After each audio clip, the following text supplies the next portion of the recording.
Mesmo iguete e tota. Ai se coisa cula wanja bom.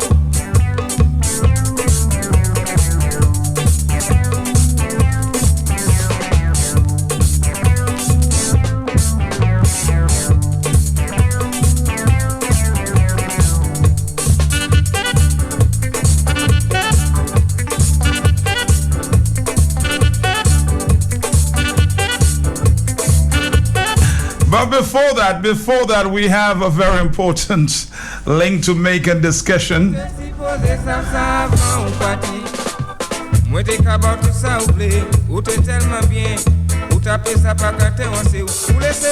If it's important, it's on Talk on the Block. We're coming back after this.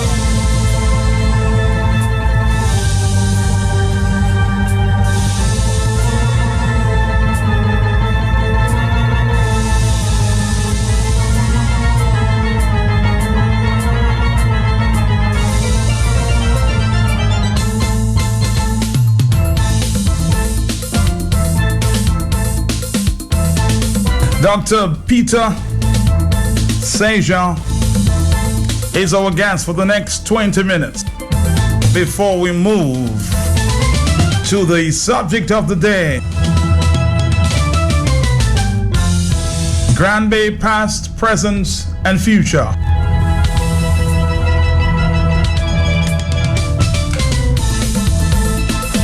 Dr. Peter Sejan, it has been a while. Good afternoon to you. Good afternoon, Matt. It's a pleasure to be here. Indeed, it is. It has been a while. What have you been up to in the past, maybe 2 years?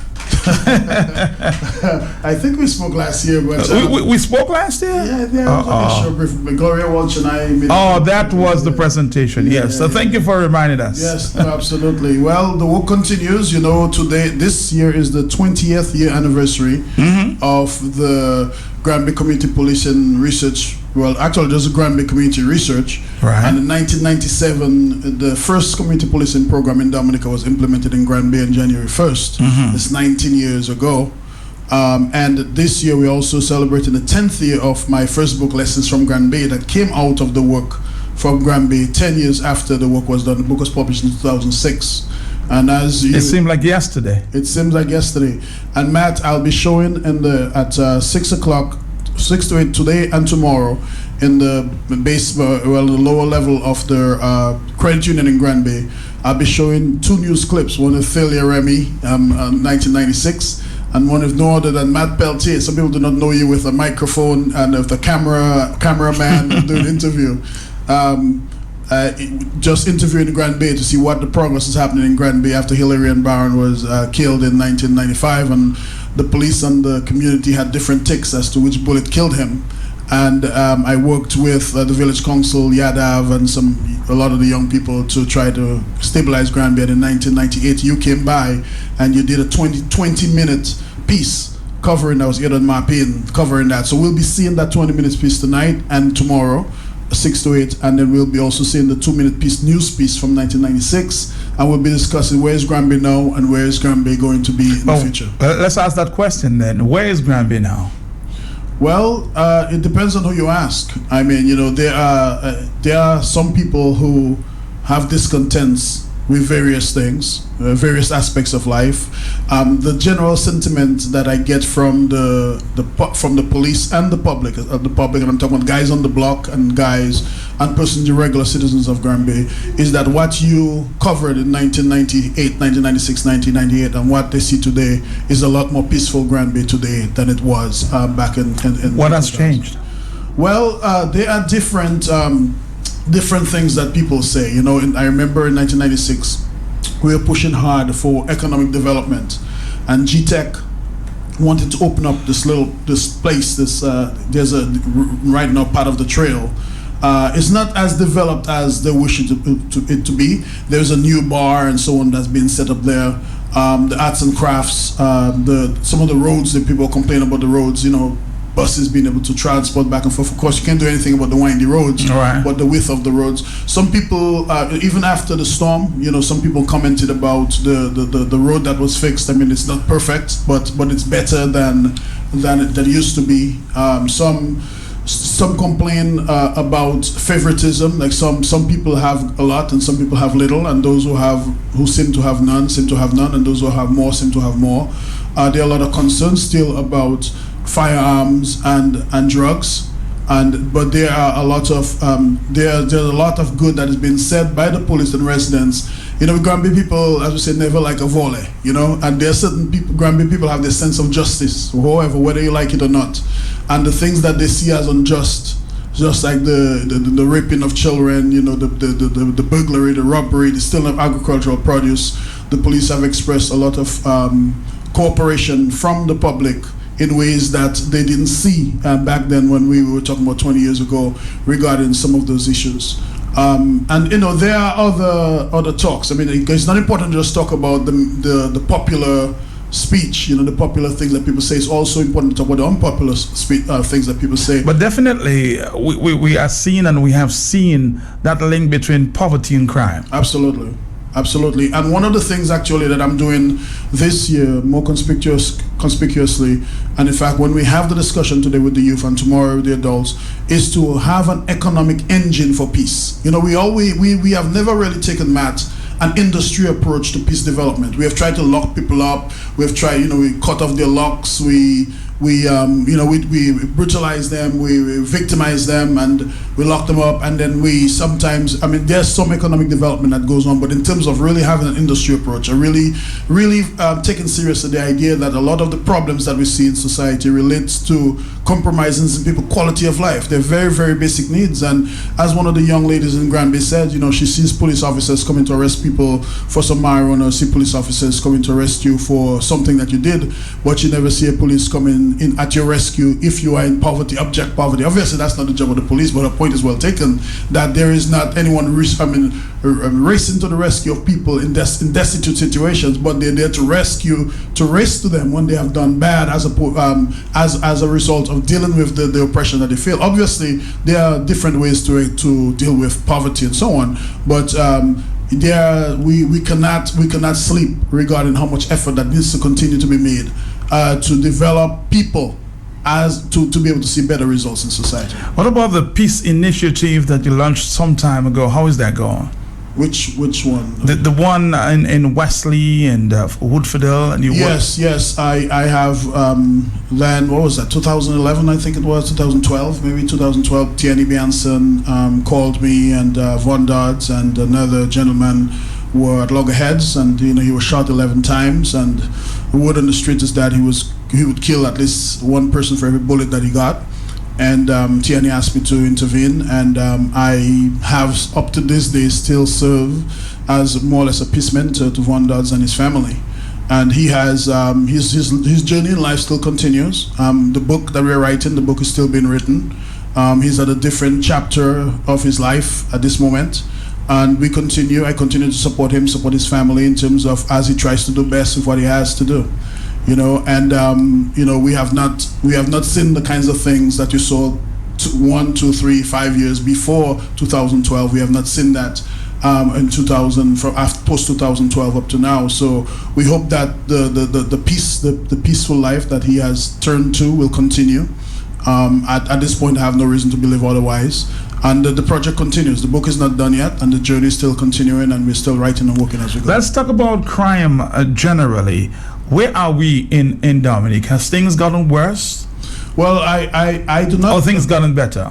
I really do not know. I have not analyzed. I don't know sufficiently. You don't have the data? I do not have the data on hand. The data are being sent to me. I will be. I'm currently providing some advice to the police. I heard in the news, just as you did, of a community policing initiative that perhaps more will be said in the media. And I have always been a national security advisor from, since in 1996, but formerly with Pierre Charles and continue. So I have support that I'm providing to the police department in terms of moving forward the plan that they have developed. I'm providing pro bono services so far.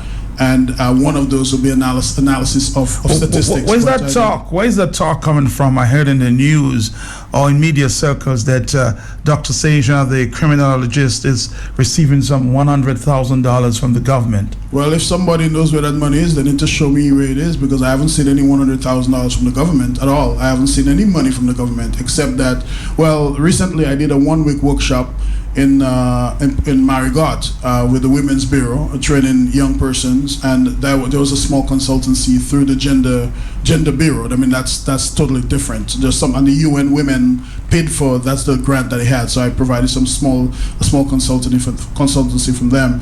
I have heard maybe the similar sources that you have about. You have heard that story though.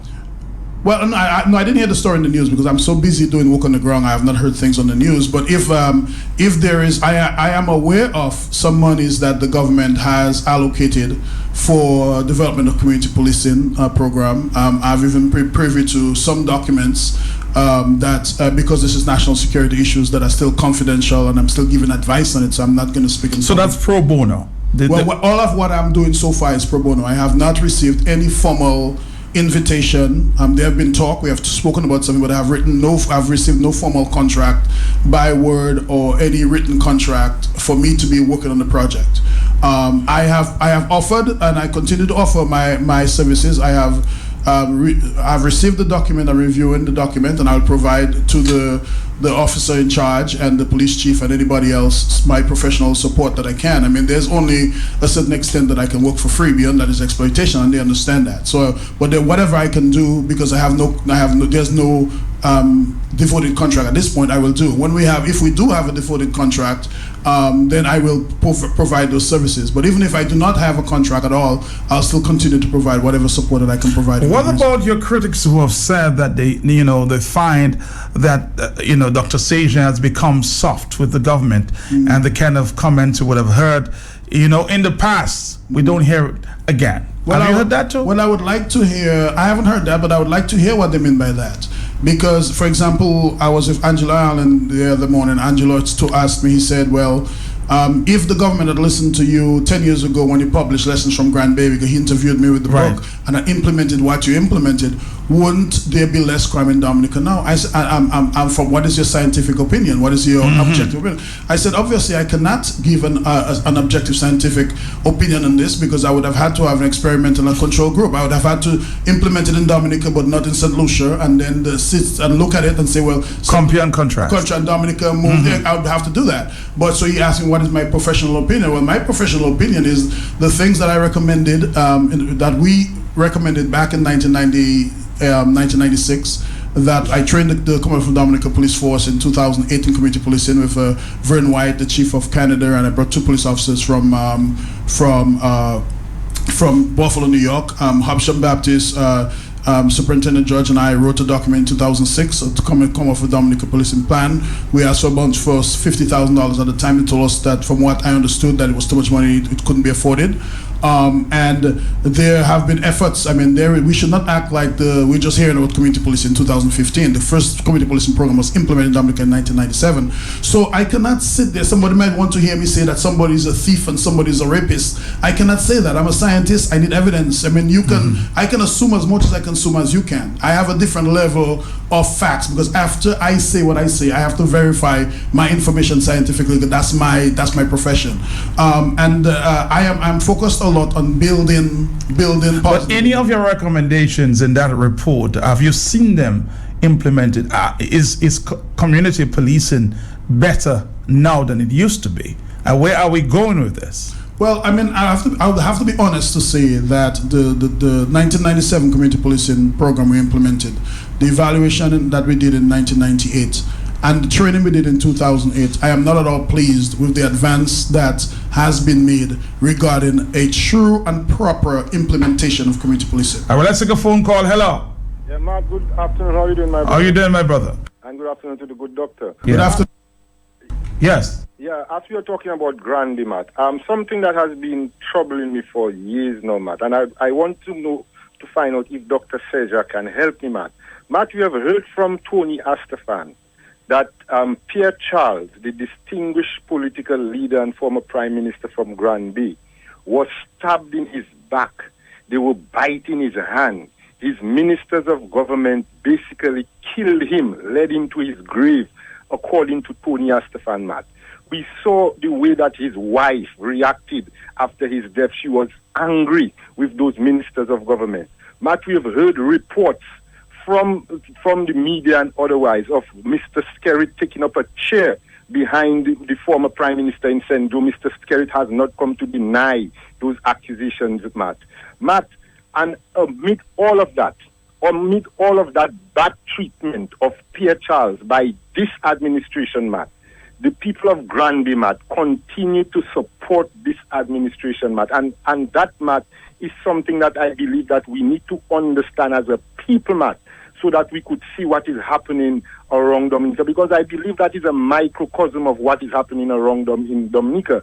And I want to find out from the good doctor if he has studied that, because I cannot see something like that happening in the Marigot constituency, Matt, where you have stabbed my pal rep to death, led him to his grave, bite his hand, stabbing him in his back, and then you have the guts to come and campaign in my constituency, Matt. So what is the question that you really want to ask the doctor? Matt, the question that I really want to ask is, Dr. Seja, is that how do you explain that type of behavior from the people of Granby, Matt? Dr. Seja, please, if you have attempted. Do you have an answer for this, Dr. Seja? This seemed like a very technical one. Yes, go ahead. Let's see what Dr. Seja can make that link between politics and support and crime. I'm not a political scientist, and my research is not on understanding political philosophy and political behavior. All right. I am a criminologist, sociologist. I have some background in of course, political, all of those subjects. So the data I gather are not to understand to answer the question specifically that the caller has asked. And I believe maybe the caller may even have more information on that than I do in terms of why would Granby people vote one way when he would expect them to vote another way. And I cannot answer for the Granby people how and why they make the political decisions. You would have to study that. Yeah, I would have to go and ask specific questions from people, and I'll be happy to let you hear the voices of the people or read the quotes from the people that I've gotten, and I would be able to say, based on what the people have told me, this is why they support who they support in spite of what other people have thought.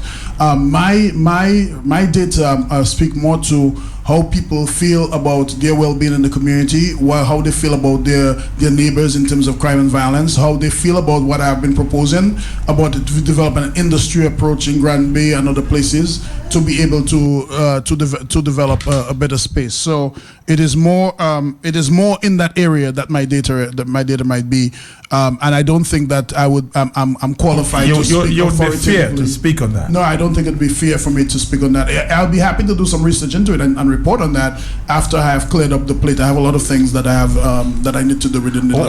What is on your plate at this time when you speak about plate?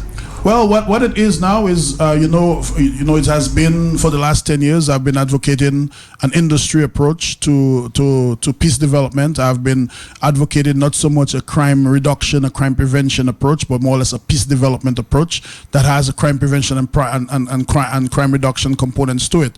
I believe that in training the young people so that they can develop the quality of life intelligence and the peace intelligence that are necessary for them to become the kind of upstanding citizens that they can be, and I'm supportive of those who are doing well to be able to move to reach back and help those who are not doing so well. And the issues of drug abuse, drug addiction, the issues of corruption, the issues of police brutality, the issues of various favoritisms and various felt oppressions that people feel. I'm an advocate for eliminating those types of problems so we have a better and more balanced society. So, but more importantly, I am focusing on let us build an industry of peace. Let us build an industry of peace by being able to provide the kind of justice and truths that people can work with, and the kind of economic infrastructure that will allow young people to do much Your better. gut feeling, are you optimistic that things will get better?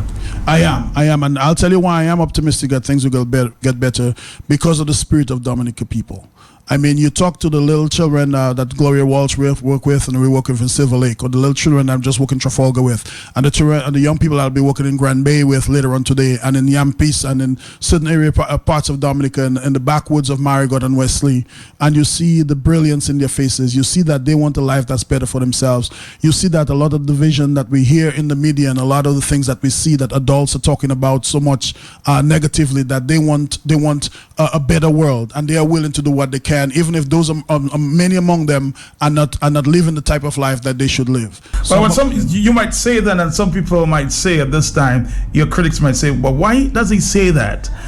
When crime, it appears that people who commit crime are more brave, are more brazen of the crime that we have seen in recent times in Dominica. Yeah, that's an important point to say. Well, I maybe at a later date I can come back and speak, in a sensible way about the data some of the time.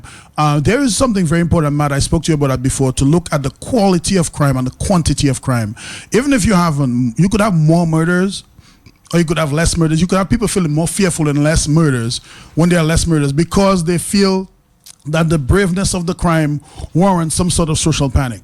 And you may have times when there are a lot more murders and people are not talking much about it, because it might be domestic violence and people killing a power or something like that people may consider to be something that doesn't take a lot of national headlines. So recently, yes, we have had some sensationalized deaths. And we have had, the death of the citizen in the hands of the police. We have the death that happened over in the Calvish area. We have, we have different people. Now, the time when deaths happen and we hear about them in the media, not every death gets equal play, right? So the ones that get more play, people tend to feel the fear of crime associated with it. So yeah, so there is something to look at the extent of the crime, the numbers of crime, but also the way people feel about the boldness that people undertake when they commit those crimes. Well, next time you come to Dominica, we'll speak and explore or expound on this very subject. But of course, time is not on our side today. And Doctor, I want to say thank you for coming in and talking to me today about some of the things that you're doing. And I want to wish you all the best. Of course, tonight is the past, present, and future of the Grand Bay Credit Union to view the 1996 and 1998 news of Grand Bay after community members organized to build a more peaceful community. But before you go, let's take a phone call, 449-3095. Let's take that phone call. Sure. Yes, hello. Dr. Sejan, good afternoon. Yes. Dr. Sejan. Go ahead. Okay, Dr. Sejan, we're talking about peace and, the industry of peace. What do you think about, in a country where, people use the radio to really castigate people and slander people?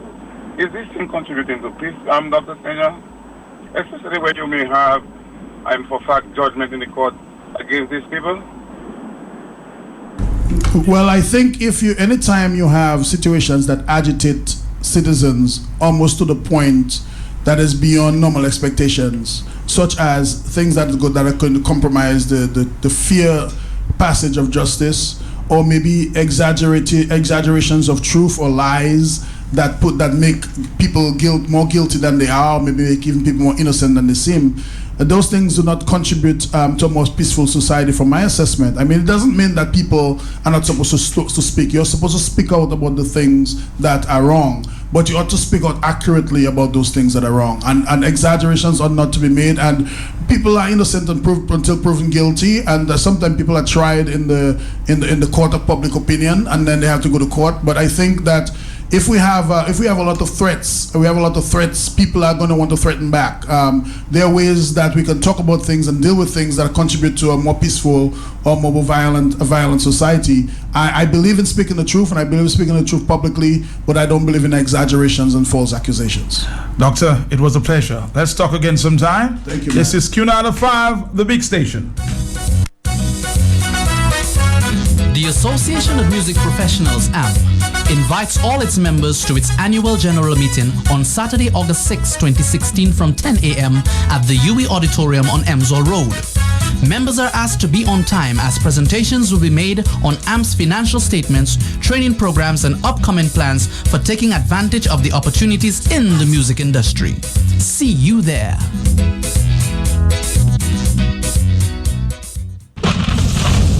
Be prepared with the best handsets to weather the storm from Flow. The robust and rugged Plug Gator Plus is only $329 and comes with 1 gigabyte of data free. The popular Pixie 3 is $159 and also comes with 1 gigabyte of data free. Be prepared with handsets to weather the storm. Available at Flow and partner locations. Get yours now.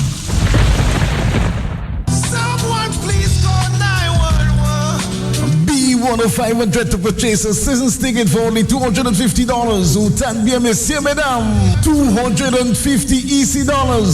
The greatest lineup on earth. Take advantage of this year's season ticket special at the DFC office at the Ground Floor Financial Center from today. Mais oui, Clef, got the Elizabeth Faché. Bring along a valid ID, receive your receipt, and redeem your ticket after September 1. A maximum of 2 tickets per person. The World Creole Music Festival, where people meet. C'est musique à nous. The members came to do something, let them do it and finish. I will tell the members one thing. These members have to learn to shake their bags where they sell their coals. And I'm asking the public out there to listen. What is going on in this house? The member stayed away for the whole afternoon. He came here and lo and behold, he left the house. He needs to be putting himself in a position where he can shake his bags, where he sold his coals, his 100,000 man march. And don't blame me. And I insist that these members must learn to shake their bags where they sold their coals. I just want to remind the leader of the opposition that the rules pertaining to debate are applicable for his reply. That is to say, those various rules to be found in certain standing orders for rules of debate and all the others, they are as well applicable as during an ordinary debate.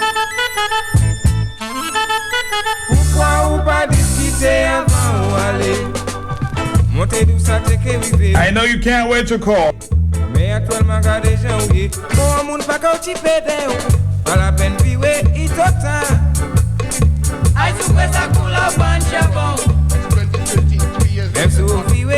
The members came to do something, let them do it and finish. I will tell the members one thing. These members have to learn to shake their bags where they sell their coals. And I'm asking the public out there to listen. What is going on in this house? The member stayed away for the whole afternoon. He came here and lo and behold, he left the house. He needs to be putting himself in a position where he can shake his bags, where he sold his coals, his 100,000 man march. And don't blame me. And I insist that these members must learn to shake their bags where they sold their coals.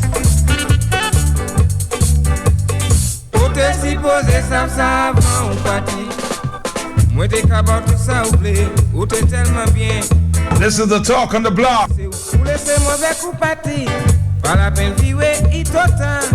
Let's listen now. Let's listen to the many calls that will come in the next 15 minutes. Talk to me here. Yeah, blessings, King. How you doing, my brother? I call a quick question. Is that police officer mad, stupid, wicked, or evil? What is he? Anyway, let us move on. Matt, you there with me? Yes.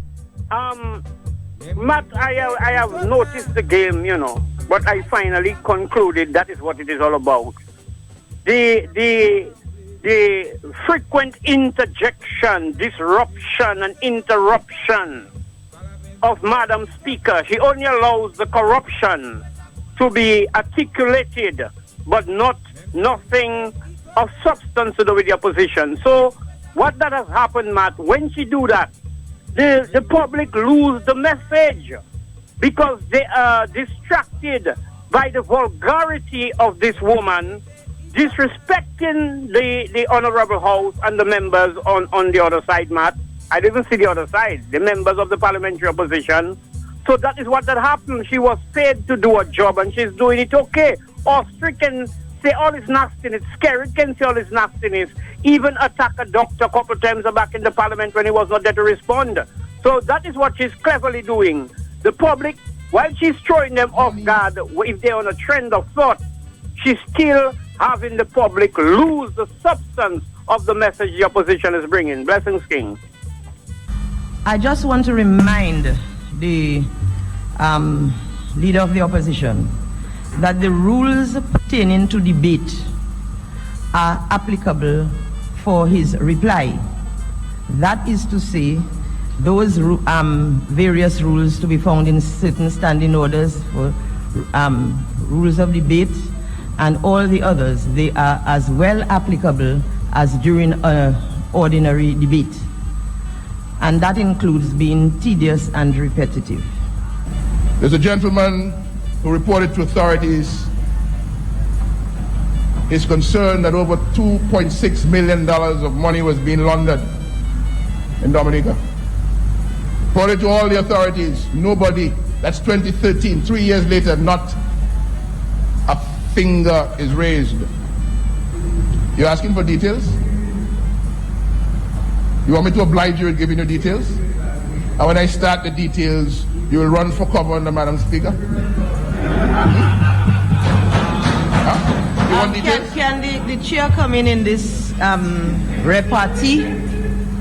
I noticed that the leader of the opposition is not addressing the chair, which he should be doing, eh? Madam Speaker, Glenworth Emmanuel, in 2013, reported to the Financial Intelligence Unit what he considered to be evidence of money laundering.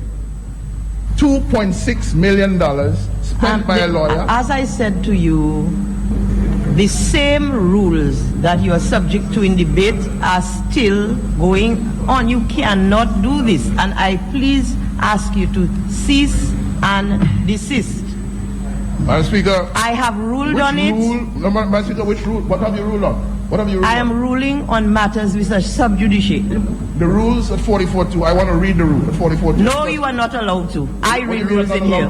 I read the rules when I deem them necessary. Madam Speaker, you are accusing me of infringing. I'm telling you, just one moment. I never mentioned any rule to you. I told you there is a sub judice rule. I hear you breaching it. I have asked you to stop. Please move on. Please move on. I'm moving on, Madam Speaker. I'm moving on to recognize the provisions of Standing Order 44.2. Reference shall not be made to any matter which is sub judice in such a way as might, in the opinion of the chair, prejudice the interest of the member. Speaker, I'm saying that so that we can search our soul. Because there are some key qualities of great political leaders. First one is honesty when you are discussing and you're debating. The other one is about genuine compassion, integrity, and instilling confidence in the nation. And in regards to genuine compassion, you must always put yourself in another person's shoes. Because in Parliament, for example, if it were the Prime Minister's mother who passed away, God forbid, would we be having the debate all now, or would we postpone it, adjourn it to the next day? So that I'm saying, search your conscience. That's not for debate, just search your conscience. In regards to integrity, just 1 minute, please. We must. One moment, please. There is a certain amount of latitude that is afforded to members during the debate of the budget. But I do believe that your last few sentences have really stretched it. Madam Speaker, I'm telling you that you're discussing the budget, but not about people's character. As a matter of fact, there's a standing order which tells you when you want to do this, you have to bring a motion specifically for that. Okay. So I would ask you, please, go back on the budget. Madam Speaker, this is really what we are staying late to Madam do. Speaker, noted. But I was saying I wasn't attacking personality. I was just saying. Excuse me. I was just saying. Speaker, Can we move on, already, please? Right. I'm okay. Madam Speaker, in regards to flexibility, a political leader. That's what I'm just telling you. This is not a No, I'm going to give a context when I talk about No. Please get on with the budget, please. Okay. We were not talking up to yesterday, Madam Speaker. We were not talking. Because, Madam Speaker, he blames me for having declared away his business with the bakery in Portsmouth, Madam Speaker. But yesterday, to declare, to make public, Madam Speaker, that he was running a simple bakery in Portsmouth. And that bakery, Madam Speaker, it collapsed to a point, Madam Speaker, where the landlord couldn't get paid. So he mashed up the bakery and put all the parts on the sidewalk by the St. John Primary School, Madam Speaker. All the parts of the bakery, the oven, but yes, Madam Speaker, and the little children from behind the non-school that had to take a white piece of plastic and cover it from the rain, Madam Speaker. Standing Order 44-1. Subject to the provisions of Standing Order 12 and 13, debate upon any motion, bill, or amendment shall be relevant to such motion, bill or amendment. This is not a bill. This is the budget, and that is why we allow everybody to go hither, thither, and yon. And I'm telling you that I'm not going to stop him because I didn't stop all the others when they were going hither, thither, and yon. Prior to the presentation of the response to the budget, you sat in the chair and admonished me to remember that the presentation of the response is subject to the rules of debate in the House. Yes. You said that. Yes. And I'm now pointing your attention. I'm telling you, I've ruled on this, this is over. But Madam Speaker, I have ruled on it, it is over. Of relevance. I have ruled on it. Look, please take your seat. I have ruled on it, and that is not an arguable point. I am asking you, I decide that, and I've decided not. Will you please take your seat? Look, I said, can you take your seat, please? Okay, no, wait a minute. Let me hear what you're standing for now. Let the member stand. He stands, I will answer him. Honorable Scary, I tell him, shut up. No. You, the Prime Minister, yes. And Madam Speaker, I stand on a point of order. Yes, let me hear your point of order. I want to know in this honorable House if it is right for the members on the other side to be trying to assassinate people's character and professionalism. Remember when I mentioned yesterday, day before yesterday night, when I spoke about honesty. First of all, where is the No, wait. We are going a little too far. You raise your point of order. You held me back when I said I was trying to lay a foundation that in any budget that people need to be honest, have integrity, be flexible. I mentioned that the Minister of Water Resource Management, Petro Caribbean money business. You know that. You understand? But this dishonest minister is talking on no, well, you see, this is what you're doing. You're calling people this. Listen, let me.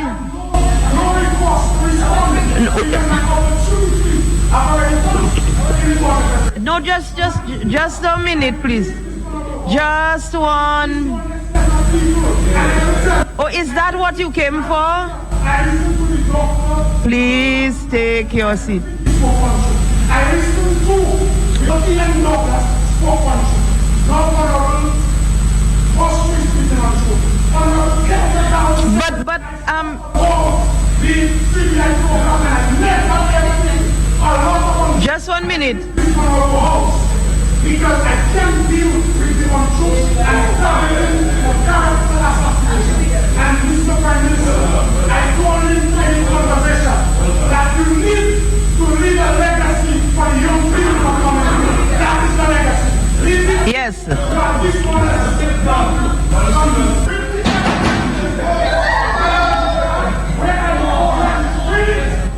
The members came to do something, let them do it and finish. I will tell the members one thing. These members have to learn to shake their bags where they sell their coals. And I'm asking the public out there to listen. What is going on in this house? The member stayed away for the whole afternoon. He came here and lo and behold, he left the house. He needs to be putting himself in a position where he can shake his bags, where he sold his coals, his 100,000 man march. And don't blame me. And I insist that these members must learn to shake their bags where they sold their coals.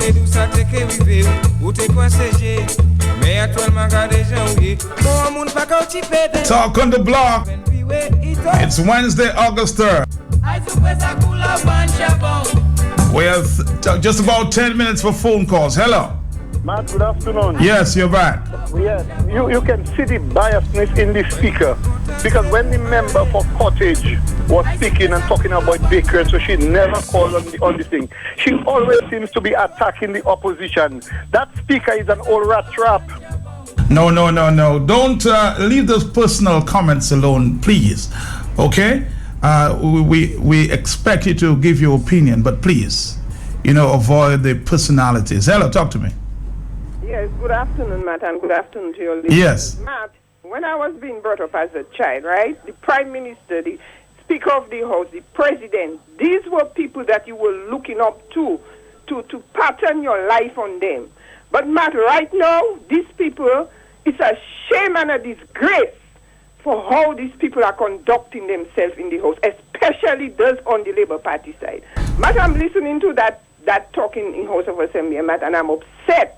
Matt, the poor people, the grassroots people in the country have more integrity and value than these people on the Labour Party side. And good afternoon. Good afternoon to you. Hello, talk to me. Yes, good afternoon, Matt. I'm here. Matt, I have not been listening to those things, but today I just find I'm listening.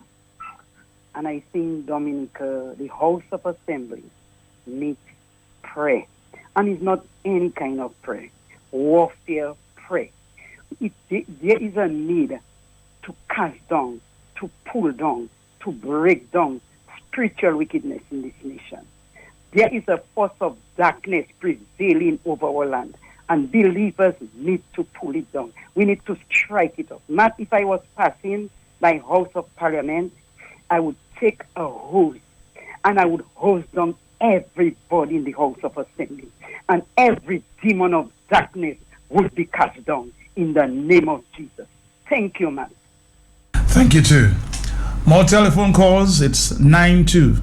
Yes, to the hour of 2. At 2, the digital hour. Hello. Good afternoon, Matt. Yes. Matt, I'm not impressed with what I'm hearing coming out of Parliament, and I think that they should stop referring to this house as the Honorable House, and stop referring to themselves as Honorable this and that until they can behave like Honorable this and that. Otherwise, they just look like... Are you talking about both sides of the house? Sides of the house, Matt. The whole shebang. All right, my brother. Thank you very much. Hello. Matt, how are you doing, my brother? Hanging in there. Matt, the speaker is confused. Clearly, the speaker is confused. Just listening to the discourse, Matt, you get the impression clearly that she's confused. Here is it. She's ordering the leader of the opposition that he must not read rules because she's the only one to read rules. The leader of the opposition disregards that foolish comment and he reads his rules. But she goes further, Matt, by advising him to read certain rules. So you see, Matt, she's confused, Matt. And what do people need to understand in Dominica? That she's empowered, just as Mr. Skerrit is empowered by the police force of Dominica, the corrupt police force of Dominica, who is the arm, the strong... They're corrupt? Government, Matt. And that is why... I'm asking you a question. You're convinced that the police is corrupt? Matt, you're asking me that question, Matt. You and Carl reporting, Matt, about the type of corruption that they're covering up in the police. I'm just asking you if you are convinced that they are. Oh, yeah, I'm very convinced, Matt, and I'm convinced that they are the strong arm for the government, the gangster arm of this government that is really preventing the democracy in this country to flourish, Matt. They prevent demonstration, they empower the speaker, because anytime the opposition gets out of place in parliament, the speaker just calls on her sergeant of arms, who has his detail of policemen there to keep them in check. The same thing happens to the people in the public, and that is why we need to focus on this corrupt criminal gang police led by crooked carbon, Matt, to get them out, Matt, because they are the ones empowered. They facilitating crime in Dominica. You heard the leader of the opposition, Matt, talk about the money laundering list. That the police, they have it in their possession. Let's stick on the subject today. We'll continue with this one another time. 154, hello. Hello. Yes. Mr. Matt, nothing. I'm here, sir. I just want to listen to me for 1 minute, 1 second, not to know what's of mine. My point was that, you see the house? Once you see the speaker of the house, what is the word about dust them and stick your bag like a coal? I'll tell you straight out my mind, my opinion, everything on this time. I'll check her downstairs. You take her downstairs. How are you going to take her downstairs? She has to leave the chair before she can go anywhere. Hello, 154. 4493095. 4493096. We have a few more minutes. I know. It's too hot to go, right? Hello. Good afternoon, Matt. Yes, sir. Matt, why do we have OECS? Why do we have Commonwealth Parliamentary Association? Matt, why do we have CARICOM? Matt, why do we have the Commonwealth Secretariat? Matt, these are bodies that are supposed to oversee, superintend, supervise the functioning of these different institutions. Matt, when you have the Speaker of our House, Matt, behaving in such a manner, Matt, what is the Commonwealth Parliamentary Association doing about it? What is CARICOM? Matt, this is the quality of governance we have in the region. Matt, this is what we have come to in the Caribbean, Matt. That, we have this kind of, this is not even where you're having a debate and people, but this is like somebody giving people a best. How can the Speaker of the House tell people go and shake their sack where they buy their coal? But what kind of language is that? And this is for Lago. Good question. Next question. We have 5 more minutes to go.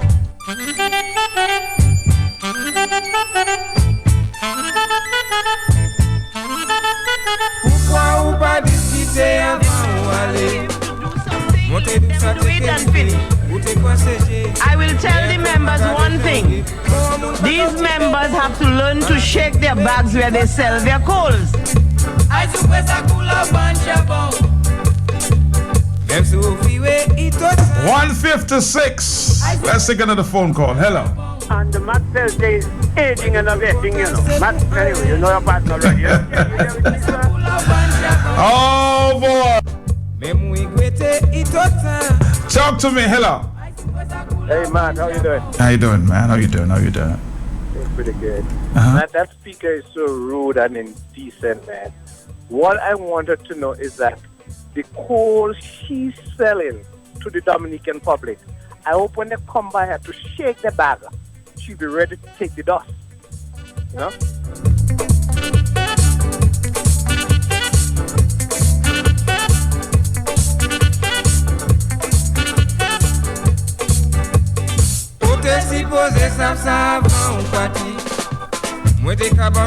Get out to know my friend Blessings.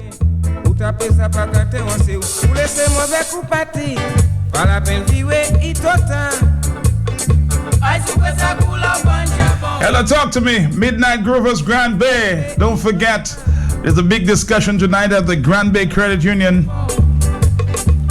The criminologist, Dr. Peter K.B. Sejean. Hello, talk to me. You know your partner just joking with you. Of course I know that. But you could easily identify the sick sarcasm of this creature by saying the 100,000 man march and yeah. Yes, exactly. Where is that coming from? You don't want them to get personal, but you getting personal with them. He's a sick person, man. Blessings. Here's our final phone call. We'll continue tomorrow on the big station with the hot seat. Hello. Yes, ma'am. Mm-hmm. The public have listened and the public have got an opinion. Alex Boyd Knight, you're a disgrace to womanhood, you're a disgrace to the speaker chair, and you need to go to pasture.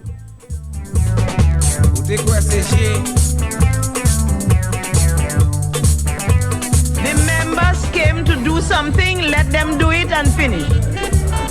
I will tell the members one thing. These members have to learn to shake their bags where they sell their coals. We've got to go now. The DQCell hour is next. I'll be back here tomorrow.